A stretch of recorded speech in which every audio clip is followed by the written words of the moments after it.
रक्षा भी वही करेंगे। दौड़ करके गई है।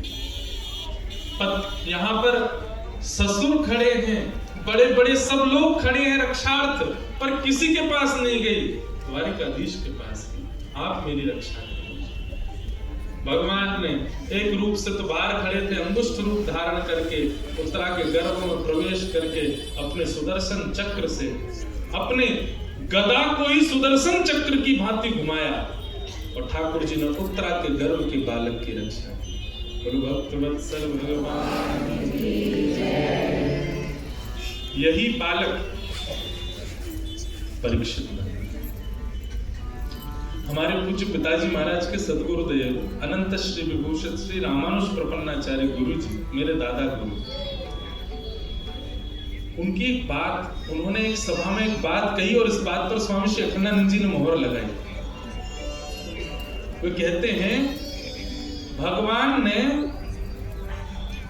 द्रौपदी के 5 पुत्र नहीं बचाए जिनका वध करने अश्वत्थामा पहुंच गया था। ठाकुर जी को पता था अश्वत्थामा आ रहा, तभी तो पांडवों को लेकर के चले गए। लेकिन भगवान ने उत्तरा के बालक की बाहर से नहीं, गर्भ में प्रवेश करके रक्षा की है। भागवत जी में स्पष्ट वर्णन है कि ठाकुर जी उनके गर्भ में प्रवेश कर गए और अपनी चक्रा नाम की गदा को चक्र की भांति घुमाया। सुदर्शन चक्र लेकर के नहीं गए ठाकुर जी। क्यों? ठाकुर जी के मन में भाव आया, नन्हा सा बालक है, नन्हा सा बालक,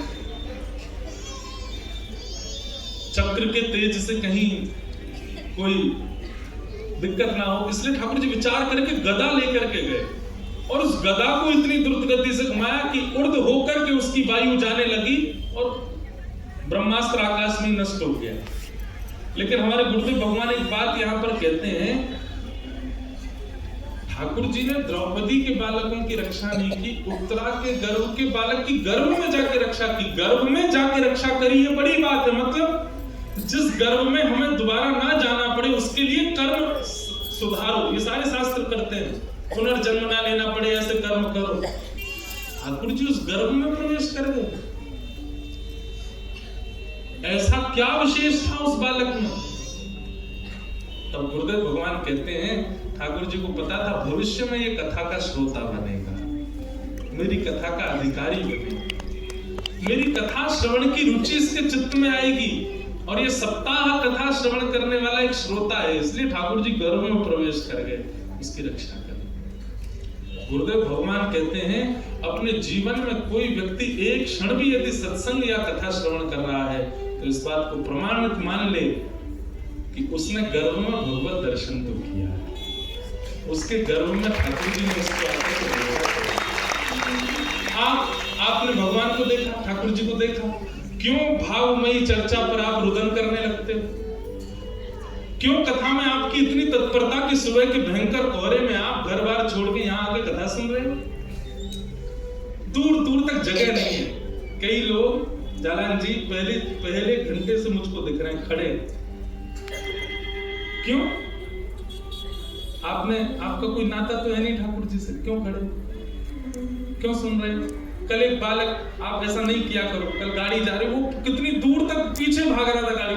मैं भैया कोई हीरो नहीं हूँ, सेलिब्रिटी नहीं, आप ऐसा करके हमको ये बताओ नहीं कि हम कुछ हैं, हम शून्य ही रहने दो, हम कुछ नहीं है।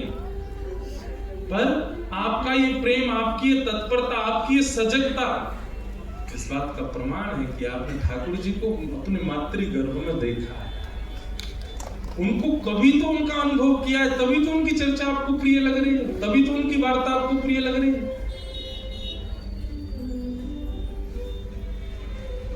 हमारे अभिषेक भैया बोले, महाराज जी मुझ पर आप ऐसा अनुग्रह कर दो। मैंने क्या? बोले, भगीरथ भैया, चाचा जी सब लोग कथा का क्रम लिए हैं, बापू की कभी ना कभी कथा होती रहती है, मुझे भी आप आशीष दो, मैं भी हर साल कथा कराया करूं भागवत जी की। मैं भी पहली बार अपनी माँ के कृपा से, माँ के आशीर्वाद से, मेरी बहनों के आशीर्वाद से, परिवार के आशीर्वाद से कथा करा रहा हूँ। और मेरा मन है, मैं हर साल कुछ ना कुछ, मैंने कहा देखो ये तो ठाकुर जी की इच्छा है,